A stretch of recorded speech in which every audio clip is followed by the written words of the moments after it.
Here in the Chicago area, COVID-19 has taken a big toll on bars and restaurants. Recently, those businesses received some relief, but now that's even changed. Good Day DePaul's Demita Menezes explains. On October 1st of this year, Mayor Lori Lightfoot announced an easing of restrictions due to COVID-19. The new guidelines would have expanded indoor capacity to 40% for certain businesses, reopen bars for indoor service, and allow restaurants and bars to serve alcohol until 1 a.m. Our city has made sufficient progress in the fight against COVID-19 to ease some of the restrictions on our businesses and give them more ability to grow and to earn revenue as we start to head into the winter months. This announcement was long awaited by businesses that have been hurt by COVID-19. Businesses that will soon have to deal with colder weather. The changes were critical for finding any chance for them to survive the fall and winter.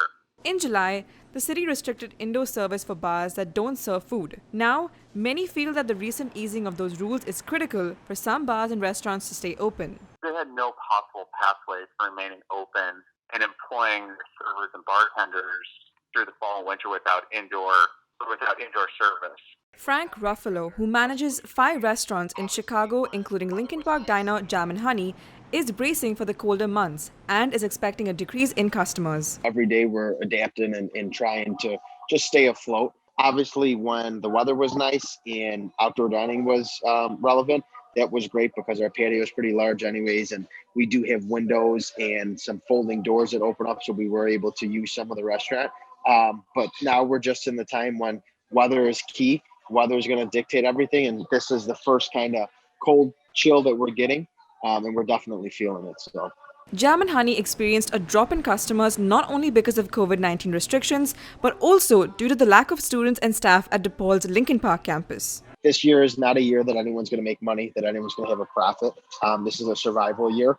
And if you survive it in the neighborhood and the community supports you, hopefully next year you come back stronger than ever. The hospitality and tourism industry in Chicago earns most of its money during the summer months. But since the pandemic hit, the summer hasn't been profitable enough for some companies to survive the winter. And for many, the outlook is bleak. None of these restrictions are viable for these businesses if we're going over a year. If we get to March and it's still like this, it's real hard to see how a third of bars and restaurants in Chicagoland would survive.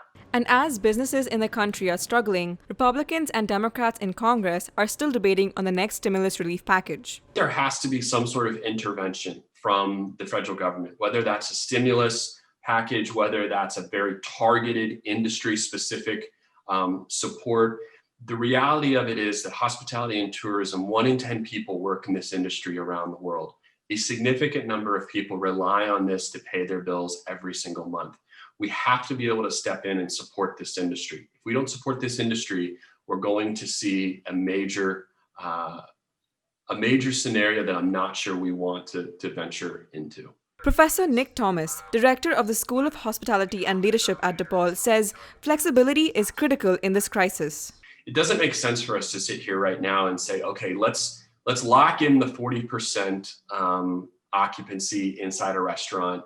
Let's lock in the fact that they can stay open till 1 a.m. and let's just try that for 6 months and see how it goes. The reality of it is that in a month from now, we could be in a very different position, good or bad. So I think that constant flexibility is going to be key. And I think Mayor Lightfoot has done a very, very good job. And again, to my comment earlier about making sure that those decisions are based on science and data. On October 15th, exactly 2 weeks after the easing of the regulations on bars and restaurants, coronavirus cases in Chicago were up 32% compared to the same point 1 week earlier. And that concerns Dr. Allison Arwady, the commissioner of Chicago's Department of Public Health.